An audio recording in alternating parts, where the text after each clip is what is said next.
Dalam nama Bapa dan Putra dan Roh Kudus. Amin. Ya Tuhanku, ya Allahku, aku sungguh percaya bahwa Engkau hadir di sini, bahwa Engkau melihatku, bahwa Engkau mendengarkan aku. Aku menyembah Dikau dengan hormat. Aku mohon ampun atas dosa-dosaku dan rahmat untuk menggunakan waktu berdoa ini dengan penuh hasil. Bunda Keintak bernoda, Santo Yusuf, Bapa dan Tuanku, malaikat pelindungku, doakanlah aku. Dalam nama Bapa dan Putra dan Roh Kudus. Amin.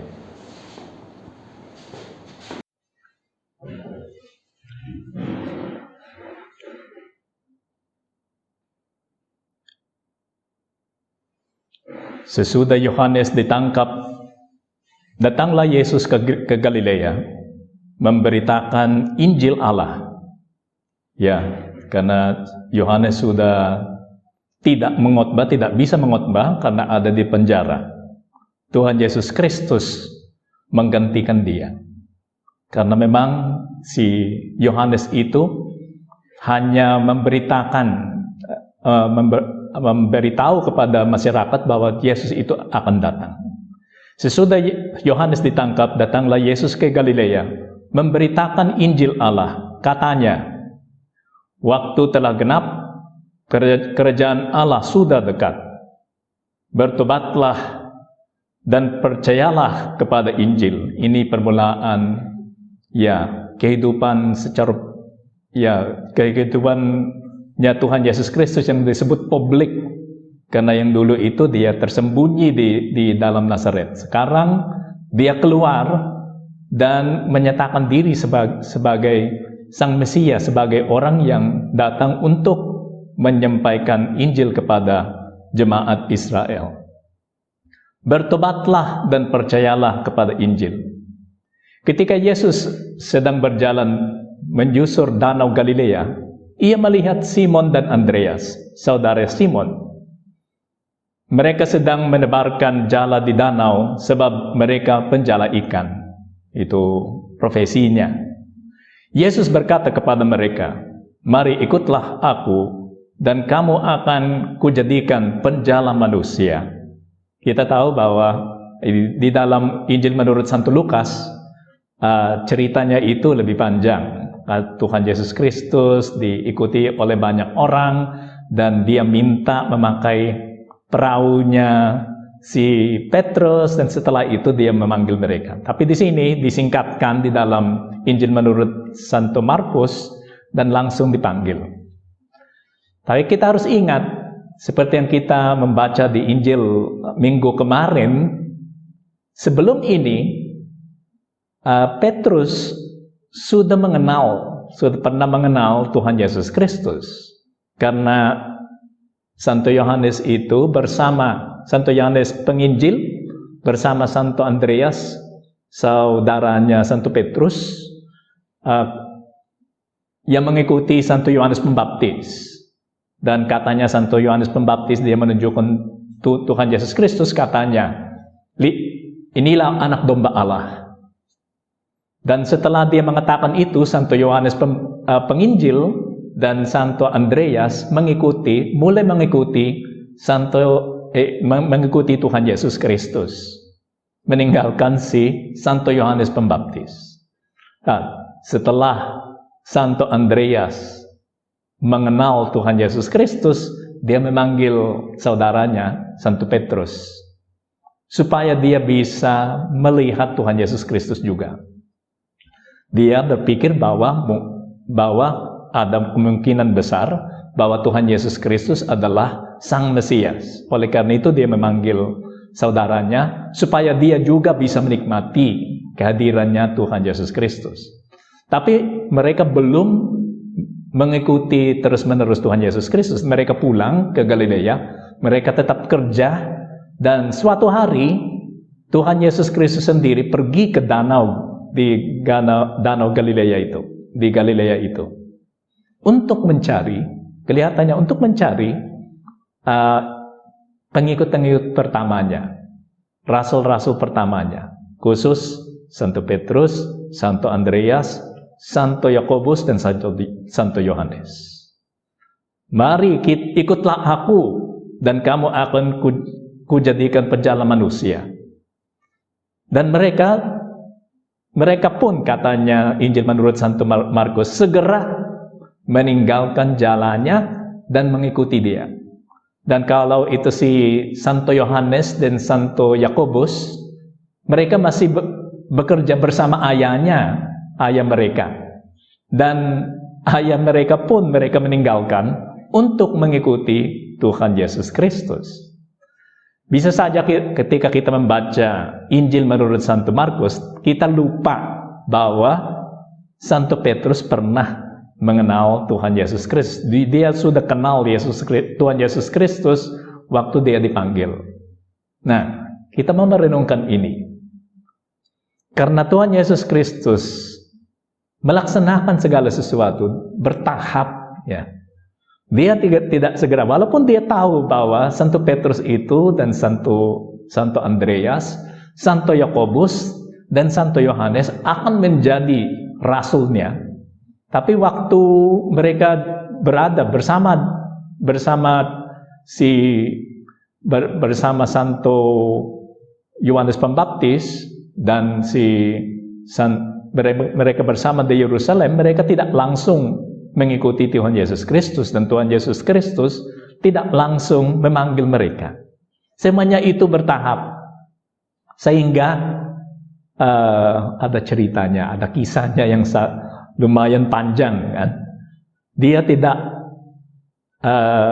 si Tuhan Yesus Kristus itu tidak berburu-buru di dalam relasinya dengan orang, atau di dalam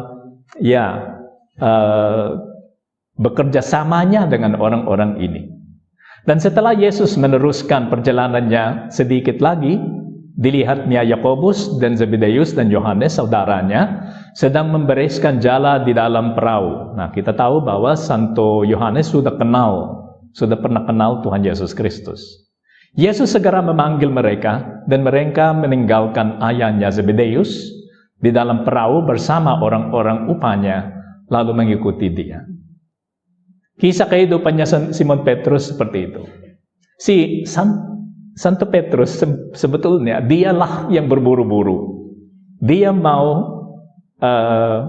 cepat menjadi orang kudus, cepat menjadi orang yang sangat taat, seorang rasul yang sangat taat kepada Tuhan Yesus Kristus, dan mau menjadi orang penting di dalam kelompok para rasul itu. Dan kita bisa melihat itu dalam Simon Petrus, waktu Tuhan Yesus Kristus mengatakan bahwa dia akan ke Yerusalem, dan mereka tidak bisa mengikuti dia. Katanya Simon Petrus, "Kenapa saya tidak bisa mengikuti engkau? Saya siap sampai mati," katanya kepada Tuhan Yesus Kristus. Siap sampai mati, hanya harus dibiarkan mengikuti engkau dimanapun engkau pergi, katanya kepada Tuhan Yesus Kristus. Dan Tuhan Yesus Kristus menjelaskan kepadanya, "Oh, itu perkataan aja," katanya Tuhan Yesus Kristus. "Karena nanti kamu akan menyangkal aku. Kamu tidak akan mengakui bahwa kamu pernah mengenal aku." Itu tidak akan terjadi. Itu di dalam pikirannya Santo Petrus. Karena dia berburu-buru di dalam kehidupan rohaninya. Dan berburu-buru di dalam suksesnya. Di dalam kehidupan sendiri. Dan di dalam kehidupan bersama Tuhan Yesus Kristus. Tapi Tuhan itu melaksanakan segala sesuatu pada waktunya yang benar dan tepat. Karena dia tahu ini yang seharusnya, itu yang proses yang harus dijalankan oleh manusia. Simon Petrus berburu-buru, Tuhan Yesus Kristus sangat sabar menantikan perkembangan kita di dalam kehidupan rohani. Kisah kehidupan kita sama dengan Simon Petrus. Ada yang disebut untungnya, ada yang disebut malangnya. Dan masalahnya kita berburu-buru seperti berburu-buru menjadi sukses. Bukan hanya di dalam kehidupan profesional, tetapi juga di dalam kehidupan rohani. Kita mau menjadi langsung seorang kudus.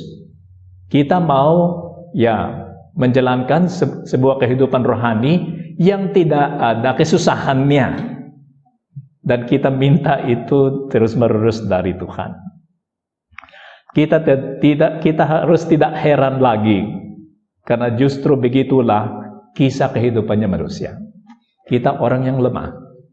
Kita bukan Superman atau Superwoman. Kita tidak bisa menjadi sombong di hadapannya Tuhan Allah. Melainkan kita harus selalu rendah hati. Kita harus mengakui bahwa kita adalah manusia yang lemah. Dan perkembangan kita itu harus sedikit demi sedikit. Dan kita tidak bisa menjadi orang yang tak pernah salah. Kadang kita akan menjadi orang yang bersalah. Dan ada sesuatu yang indah juga di dalam kejadian seperti itu. Kalau kita bersalah, kita bertobat, kita minta maaf dari Tuhan, kita diampuni oleh Tuhan, dan cinta kita itu kepada Allah itu terus berkembang sedikit demi sedikit. Itu bukan sekedar aku akan mengikuti Tuhan dan hari esoknya kita sudah orang sempurna. Tidak seperti itu. Maka begitulah kehidupan kita. Sedikit demi sedikit kita berkembang. Termasuk semua orang yang mengikuti Tuhan Yesus Kristus.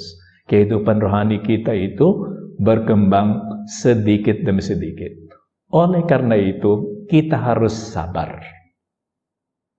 Karena orang yang tidak sabar bisa saja memerahi Tuhan. Tuhan, kenapa saya seperti ini? Bukan hanya di dalam kehidupan rohani, tetapi di dalam kehidupan sehari-hari kita. Kita cepat memerahi Tuhan, kan? Karena kurang sabar. Karena kita berpikir, kan kita sudah termasuk generasi ini yang disebut yang selalu mencari kesenangan yang cepat, ya, immediate gratification yang namanya di dalam bahasa Inggris. Kita sudah termasuk generasi yang mencari immediate gratification. Kita mau semuanya segera beres dan tidak ada masalah apapun di dalam kehidupan kita. Tapi kalau kita melihat kisah kehidupannya orang-orang kudus, itu ada untungnya, ada malangnya, ada naiknya, dan ada turunnya. Nah, ini yang terjadi kepada kita dalam kehidupan kita. Kadang semuanya itu menyenangkan, kadang tidak terlalu menyenangkan. Tapi seorang yang percaya kepada Tuhan tahu bahwa akhirnya semua itu akan menjadi baik. Karena itu yang dijanjikan oleh Tuhan, khusus semua yang berrelasi dengan kehidupan rohani kita. Saya tahu bahwa waktu ini semuanya itu banyak dari umat ini mencari sakramen-sakramen. Dan saya pernah mendengar beberapa saudara-saudari yang komplain karena mereka tidak bisa menerima sakramen-sakramen kita. Kita harus sabar. Memang kita harus percaya iman kita itu harus sangat dalam sehingga kita harus melaksanakan segala yang mungkin supaya kita tetap bisa menerima rahmat-Nya Tuhan termasuk sakramen. Kalau itu mungkin. Tapi juga kadang ada situasi ketika tidak mungkin. Benar. Tidak mungkin. Dan karena semangat yang ada di dalam hati kita cenderung komplain, kenapa tidak bisa menerima, dan kita mencari alasannya, kan? Oh, mungkin si Romo itu gini, dan di gereja ini seperti itu, kita bisa komplain, kan? Tapi kita harus memikirkannya dengan baik. Karena di dalam teologi moral, kita tidak diminta melaksanakan yang mustahil. Juga ada yang disebut tempting God, ya, menggoda Tuhan. Nah, memang ada iman, satu sisi ada iman, satu sisi juga ada situasi manusiawi kita yang dibuat oleh Tuhan Allah juga. Nah, kita tidak hanya bisa menekankan satu sisi aja. Yang manusiawi takut terus, atau yang spiritual ditinggikan sampai memusnahkan yang manusiawi, sehingga kita menjadi seperti malaikat tanpa badan. Katanya Santo Josemaria, kita bukanlah malaikat yang tidak memiliki badan, maka kita manusia yang memiliki badan. Nah, itu harus semuanya itu seimbang. Kalau kita melaksanakan sesuatu yang membahayakan diri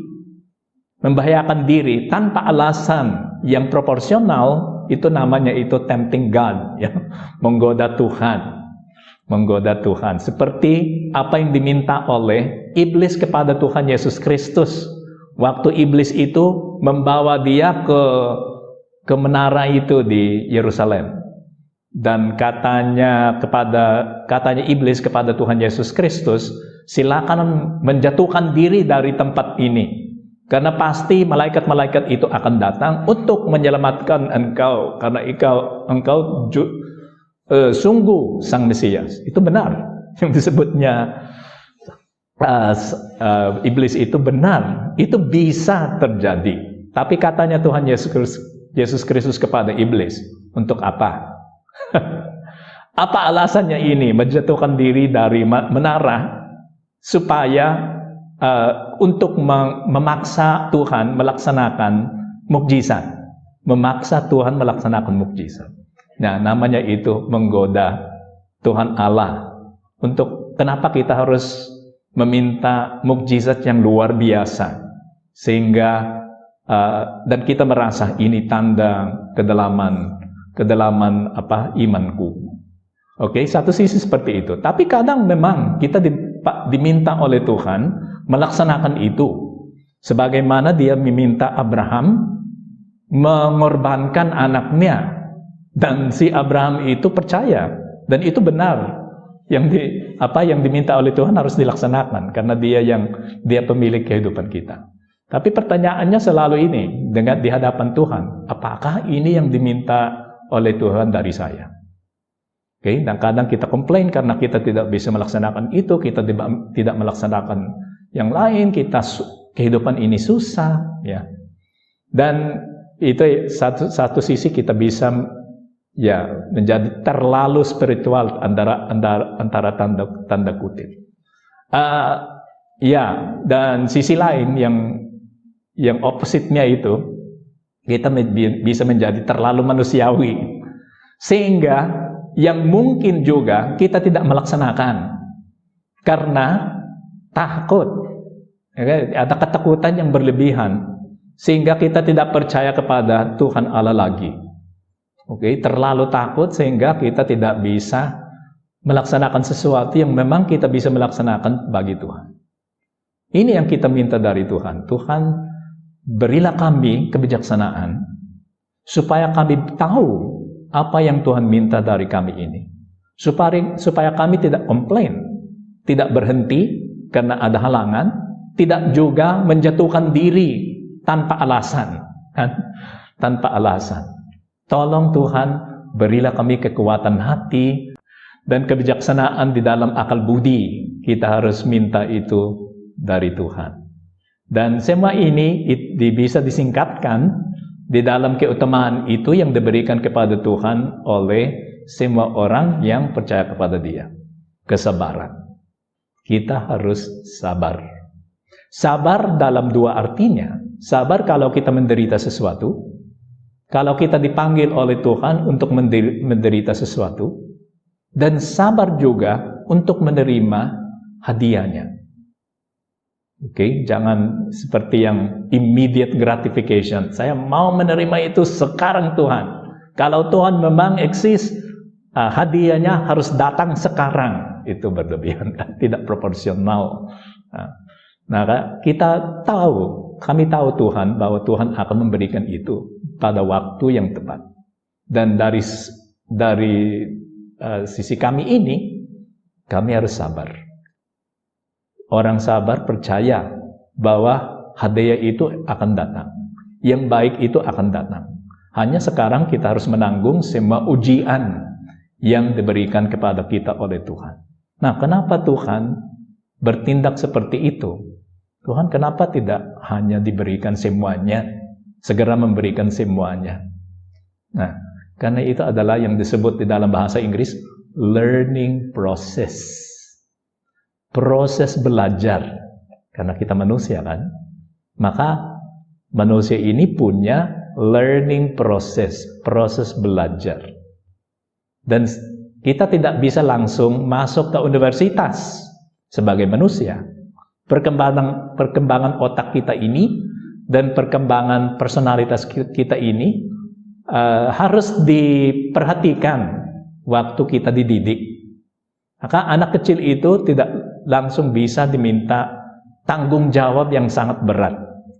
Dan dia dilindungi, dirawat. Itu yang kita melaksanakan dengan anak kecil. Tapi kalau dia sudah orang dewasa, maka kalau kita sudah orang dewasa, maka lebih banyak yang diminta dari kita. Lebih banyak yang diminta dari kita. Itu learning process. Di dalam perjanjian lama, kita bisa melihat bagaimana Tuhan Yesus Kristus, Tuhan Allah itu mengajar jemaat Israel. Kita manusia ini jatuh di dalam dosa asal. Karena dosa asal itu memang berat. Sedikit demi sedikit manusia itu menjadi lebih buruk di dalam kehidupannya. Sudah lupa Tuhan Allah dan sampai bisa membunuh saudaranya. Itu yang terjadi kepada manusia, kan? Nah, semakin lama karena tidak ada rahmat, semakin buruk kehidupannya manusia. Nah, Tuhan itu harus mengeluarkan kita lagi dari lubang di mana kita jatuh.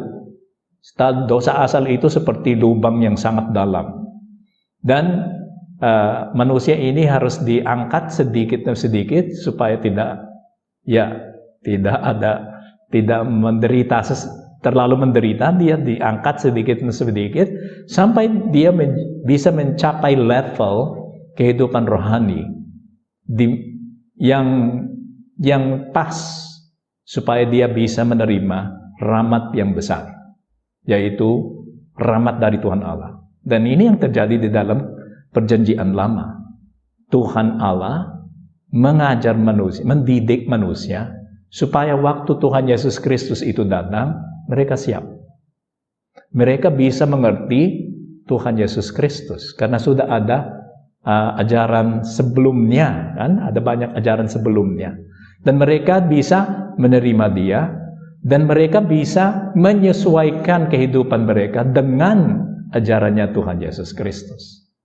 Tapi dari saat kita jatuh di dalam dosa asal, sampai saat Tuhan Yesus Kristus itu datang, ada banyak naik turun di dalam kehidupannya manusia. Untungnya, tiap kali kita naik, itu lebih tinggi lagi. Turunnya sedikit, kalau bisa menjadi dalam, tapi naiknya lebih tinggi daripada yang dulu.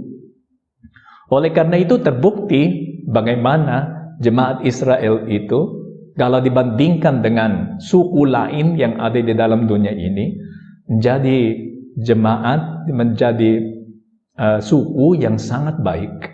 Moralitasnya itu sangat tinggi kalau dibandingkan dengan suku lain. Termasuk kerajaan Romawi, orang-orang Romawi itu di dalam kehidupan moral, mungkin bukan di dalam yang teknologinya, karena teknologi itu memang itu dimiliki oleh orang Romawi pada waktu itu. Tapi yang moralitasnya, di dalam moralitasnya yang paling tinggi adalah jemaat Israel. Maka kita dididik oleh Tuhan, dan silakan membiarkan diri dididik Oleh karena itu kita harus sabar. Tidak bisa lulus langsung lulus dapat sertifikat dan dapat gelar 1 hari setelah kita dididik, kan? Pendidikannya itu harus lama. Dan kita di dalam waktu pendidikan. Kita harus ngerti itu supaya kita menjadi orang yang sabar. Katanya Benediktus ke-16, bentuknya cinta dalam kehidupan sehari-hari adalah kesabaran. Oke? Kalau kita mau mencari cinta yang ada di dalam kehidupan sehari-hari, namanya itu kesabaran. Orang yang sabar adalah orang yang tahu bagaimana mencintai sesamanya. Katanya Benediktus ke-16. Dan kesabaran itu ada hubungan dengan keutamaan fortitude, ketabahan, kekuatan hati. Orang yang sabar adalah orang kuat hatinya. Ya, itu dibawanya karena fortitude itu, ketabahan itu, kekuatan hati itu adalah salah satu keutamaan yang pokok yang disebut cardinal virtue. Itu disebut cardinal virtue karena banyak keutamaan lain yang menggantungkan diri yang berasal dari keutamaan pokok itu. Dan salah satu keutamaan yang berasal dari ketabahan hati itu adalah kesabaran. Kita harus sabar. Sabar bukan karena kesabaran aja. Sabar karena kita percaya. Karena ada iman dan ada cinta kepada Allah. Kesetiaan dari hari ke hari yang bisa tahan sampai mati, katanya Benediktus ke-16, adalah definisinya cinta. Okay? Kesetiaan dari hari ke hari yang tidak give up, tidak berhenti di dalam usahanya. Kesetiaan dari hari ke hari yang bisa tahan sampai mati adalah definisinya cinta. Ini kesetiaan dari hari ke hari yang bisa tahan sampai mati. Marilah kita pergi kepada Bunda Maria. Bunda Maria lah yang bertahan sampai titik terakhir kehidupannya dan bertahan cinta kasihnya kepada Tuhan, kan? Itu tak pernah hilang di dalam dirinya. Sebetulnya tak pernah turun. Kalau kita cinta kita kepada Tuhan itu naik turun, naik turun, naik turun. Tapi kami tahu bahwa cinta yang ada di dalam hatimu, Bunda Maria, tak pernah turun, melainkan selalu berkembang, selalu membesar menjadi lebih besar. Kami minta pertolongan Bunda Maria supaya cinta yang ada di dalam diri kita itu juga bisa berkembang.